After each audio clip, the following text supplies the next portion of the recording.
Russ, and welcome to the MacDocs video blog. You know, technology isn't only supposed to be fun, it's also supposed to be useful. I realize for all you gamers out there, that's a little bit of a disappointment.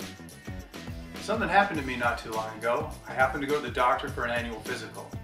He checked all those normal things like my height, my weight, my blood pressure, and he drew some blood.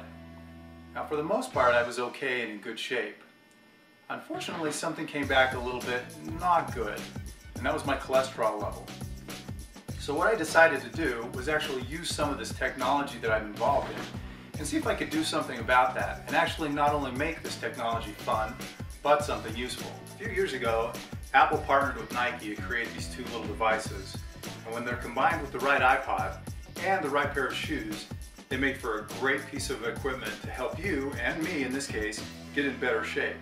So what I've decided to do is I've got these two devices and I've got some shoes, and for the next little while I'm going to actually go through a process and see just how much I can affect not only my cholesterol, but also my weight, and see just how much further I can run.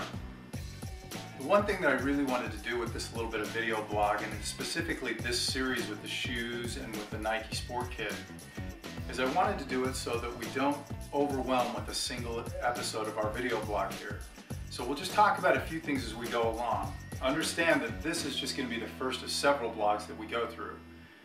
I'm going to talk about each individual thing just for a quick minute, but then as these blogs go along, we'll have different episodes that will focus on different parts. Now, Nike and Apple actually recommend that you get a pair of Nike shoes. And there is a great utility on Nike's website that'll help you find the right pair of shoes for you. I went to Nike.com and I found this great pair of shoes that actually fit who I am, the way my feet work, and the way that I run. The thing to remember when you do this is to make sure you get one that accommodates the Nike Plus Sport Kit. I've already discovered a couple of things that are important to me, and we'll talk about these and some of the things I really don't like and some of the things I do like. Now, for this experiment for me, I actually happened to find an older iPod Nano, and the iPod Nano works just fine for me. There are some things that I don't particularly like about this age of one, and we'll get into that in a future vlog. It really became important for me to get a good armband, and I did get the one that has the nifty Nike symbol on it and everything. And I'm going to talk about that as we go along in a different vlog as well. But I think it's important to get some sort of armband to be able to control this with. That isn't going to work for everybody because some people prefer just to hold the iPod in their hand when they run. And in some cases I'll do that. But for the most part, I'm going to go ahead and use the armband. Now for me, I've gone ahead and I've just got a standard pair of the Apple headphones that are available right now. For many people, you'll want to find something different. I know there are those out there who are quite the audiophile, and that's really not me. So the sound quality, I can't really tell the difference per se between a $50 pair of headphones and a $100 pair of headphones. But if you're that type of runner and you're that type of person, you may want to invest in a much better pair. There are even the kinds of earphones that will curve over your ears to hold the earbud in. I didn't need that. I seem to do just fine with just the standard earbuds again. But remember, it's really up to you, whatever fits for you. And especially for me, when I'm running, I'm not really paying much attention to whether or not I'm hearing enough bass. I'm a little bit more concerned with whether I'm actually going to make the next step. Now, once we have all the actual equipment in place and ready to go, one of the things you're going to want to do is actually go onto Nike.com and into the section that's designated for this and set up your own account. The great thing about having this account on Nike is that it lets you control or track a little bit better what kind of running you're doing. For me, I went into Nike.com and I created my own area and my own account, and then I was actually able to contact, or rather to have it make a challenge for me. And right now, to begin this process, I'm actually training to do a 5K. I don't know if I'm actually going to run a 5K when this is all over, but I'm going to do all of the training necessary, and the website helps me do that. Alright, I realize that this may be just an afterthought for some people, but for most this is something that's very critical, and that's choosing some music to run to.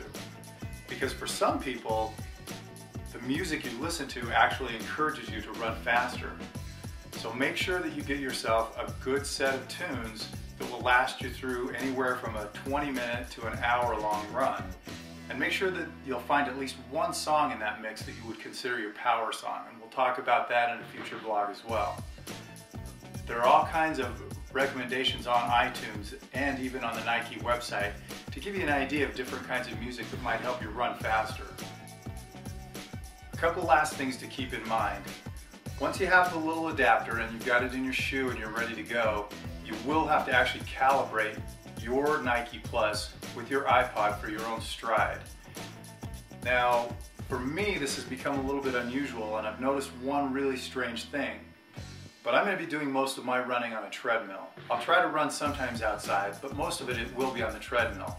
And that's made it really easy to calibrate my Nike Plus adapter, because I can set exactly how far I'm going to run, and I can tell the iPod this is how far I've gone, so that I have that in mind. But keep in mind that you could do this either running on a trail, running on the road, or running on a treadmill.